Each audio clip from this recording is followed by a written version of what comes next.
नमस्कार साथियों, जय हिंद, वंदे मातरम। एक बार फिर से आप सभी का बहुत बहुत स्वागत है आपके अपने यूट्यूब चैनल एग्जाम ट्रिकी में।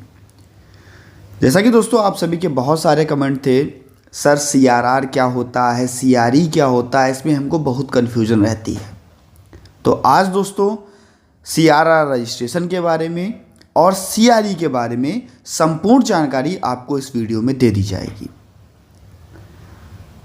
जितने भी हमारे भाई बहन यहाँ पर जुड़े हुए हैं, सभी एक बार वीडियो को अपने सभी मित्रों के पास में, जितने भी आपके पास ग्रुप हैं वहाँ पर शेयर ज़रूर कर दीजिएगा। अब हम बात करते हैं सबसे पहले सीआरआर की, जिसको हम लोग बोलते हैं सेंट्रल रिहैबिलिटेशन रजिस्टर। यदि आप आरसीआई यानी कि रिहैबिलिटेशन काउंसिल ऑफ इंडिया, जिसको हम लोग बोलते हैं भारतीय पुनर्वास परिषद, भारतीय पुनर्वास परिषद, तो आप अगर यहाँ से आरसीआई से अपना कोई भी डिप्लोमा ले रहे हो या डिग्री ले रहे हो, किसी भी प्रकार का कोई कोर्स अगर आप आरसीआई से कर रहे हैं, एज लाइक मान लीजिए आप डीएड स्पेशल एजुकेशन कर रहे हैं, है ना, या बीएड स्पेशल एजुकेशन कर रहे हैं, या और भी बहुत सारे डिप्लोमा या डिग्री जो आपकी आरसीआई कराती है, रिहैबिलिटेशन काउंसिल ऑफ इंडिया कराता है। उसके बाद में ये संस्थान क्या करता है, सभी का सेंट्रल रिहैबिलिटेशन रजिस्टर यानी कि सीआरआर रजिस्ट्रेशन करवाता है।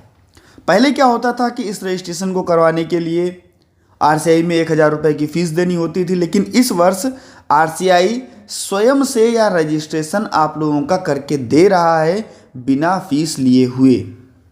यानी कि वो 1,000 रुपये की जो फीस आपकी पड़ती थी वो अब नहीं पड़ रही है।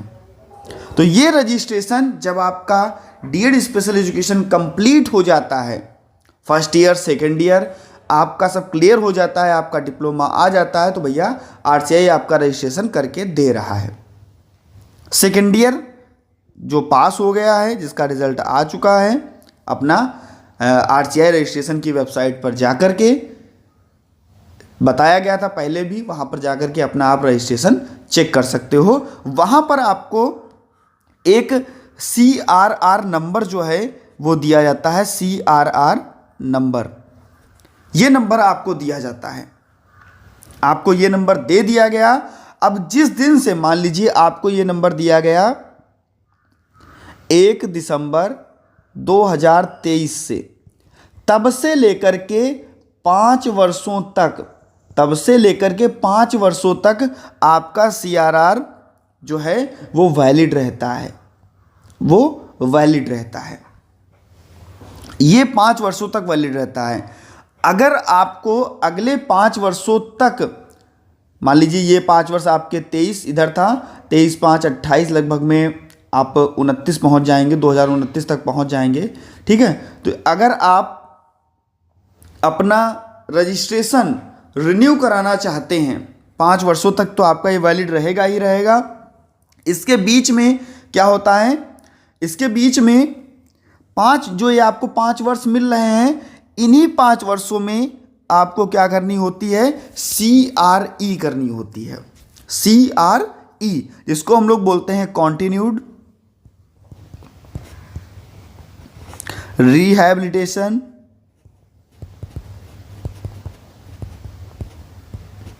एजुकेशन, कॉन्टिन्यूड रिहैबिलिटेशन एजुकेशन, जिसको हम लोग बोलते हैं सीआरई। अब इस सीआरई में होता क्या है, इस सीआरई में जो भी चीज़ें स्पेशल एजुकेशन के अंतर्गत अपडेट की जाती हैं, जो भी नॉलेज और जो भी स्किल डेवलप होती है, उसी का जो प्रोसेस है उसको आपको क्या किया जाता है, जो भी आपके डिफरेंट एरियाज हैं उनमें आपको क्या किया जाता है, प्रशिक्षित किया जाता है। तो वो आपको कॉन्टिन्यूड रिहैबिलिटेशन एजुकेशन, जो कि आपकी सीआरई कही जाती है। और ये सीआरई आपके भारत भर में बहुत सारे जो भी आपके भारतीय पुनर्वास परिषद आरसीआई से संबद्ध कॉलेज हैं, जहाँ से आपने हो सकता है डिप्लोमा किया हो, या आपके आसपास अगर कोई भी जहाँ पर डीएड चल रहा हो, बीएड चल रहा हो, तो भैया ये कॉलेज जो हैं या इंस्टीट्यूट जो हैं आपके, ये सीआरई करवाते हैं। और इसकी कुछ फीस वगैरह भी होती है, वो आपको पेड करनी होती है। तो जो ये 5 वर्ष आपको मिलते हैं, 5 वर्षों के अंतर्गत आप मान लीजिए एक आपको यहाँ पर आपका 1 दिसंबर 2023 को रजिस्ट्रेशन हो गया, इसके बाद आपके 5 वर्ष, और 5 वर्षों के अंतर्गत भैया कितने आपको 100 पॉइंट इकट्ठा करने होते हैं, 100 पॉइंट इकट्ठा करने होते हैं आपके सीआरई करके आपको। और ये 100 पॉइंट मान लीजिए कि अगर आपके 99 हैं तो आपका रजिस्ट्रेशन नहीं हो पाएगा, रिन्यू नहीं हो पाएगा नेक्स्ट अगले 5 वर्षों के लिए। और अगर आपके 102 हैं, 105 है, यानी कि आपके पास 100 या 100 से अधिक पॉइंट आपके पास होने चाहिए, तब आप अगले 5 वर्षों के लिए अपना रजिस्ट्रेशन जो है उसको रिन्यू करा सकेंगे। और ये रजिस्ट्रेशन, क्योंकि सीआरई जो रजिस्ट्रेशन आपका होता है, ये रजिस्ट्रेशन आपका हर जगह पर, चाहे आप कोई भी गवर्नमेंट जॉब के लिए जा रहे हों, चाहे आप कोई भी गवर्नमेंट जॉब के लिए जा रहे हों, है ना, या आप कोई भी प्राइवेट जॉब के लिए जा रहे हों, ये रजिस्ट्रेशन सीआरआर रजिस्ट्रेशन आपके पास होना क्या भैया अनिवार्य मांगता है। सीआरआर रजिस्ट्रेशन आपके पास होना अनिवार्य मांगता है।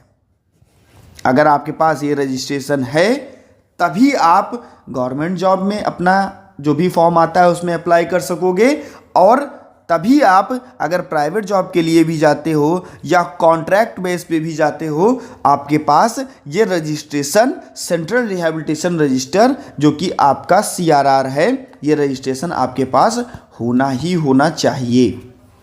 तो बहुत सारे ऐसे हमारे भाई बहन हैं जिन्होंने 18 में पूरा कर लिया, 20 में पूरा कर लिया और रजिस्ट्रेशन नहीं करवाया। तो भैया रजिस्ट्रेशन करवा लीजिएगा। और जो हमारा 21-23 बैच था, इनका रजिस्ट्रेशन जो है आरसीआई स्वयं से करके दे रहा है। तो भैया इनको तो कोई दिक्कत की ही बात नहीं है, आप अपनी वेबसाइट पर जाइए और देख लीजिए जाकर के, आपको सीआरआर नंबर जो है वो अलॉट कर दिया गया होगा। तो आशा है दोस्तों ये जानकारी अब सभी के समझ में आ गई होगी। अगर समझ में आ गई है दोस्तों तो कमेंट करके बताइए हाँ सर समझ में आ गई है। दूसरी चीज़ क्या है भैया, सभी मित्रों तक एक बार वीडियो को शेयर कर दीजिए। और दूसरी चीज़ ये भी है कि अपना परिवार 49.4K पहुंच चुका है, और आशा है भैया जैसे ही अपना न्यू ईयर आए तो क्या होगा भैया, अपने पास 50K का परिवार हो जाए। बस यही आप लोगों से आशा है, यही आपका 50K का परिवार होना आप लोगों से मांगता है। बहुत ज़्यादा अपने पास 600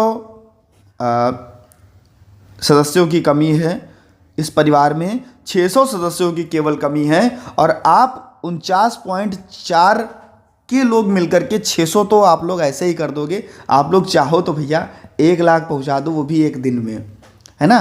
तो ये 600 परिवार, 600 जो परिवार के सदस्य हैं वो अपने कम हैं, तो आप लोग भैया पूरा करने की कोशिश कीजिए। और आपके पास 5 दिन है ना, 5 दिन में अगर आप चाहें तो 600 क्या 6000 भी आप बढ़ा सकते हैं। तो मिलता हूं दोस्तों नेक्स्ट वीडियो में नई जानकारी के साथ में। बने रहिएगा आपके अपने चैनल एग्जाम ट्रिकीपर्स। पहली बार थे, सब्सक्राइब करने के बाद में बेल आइकन में ऑल का ऑप्शन प्रेस कर लीजिएगा। वीडियो अच्छी लगी हो तो वीडियो को लाइक कर दीजिएगा, और सभी मित्रों तक वीडियो को शेयर करना ना भूलिएगा। धन्यवाद दोस्तों।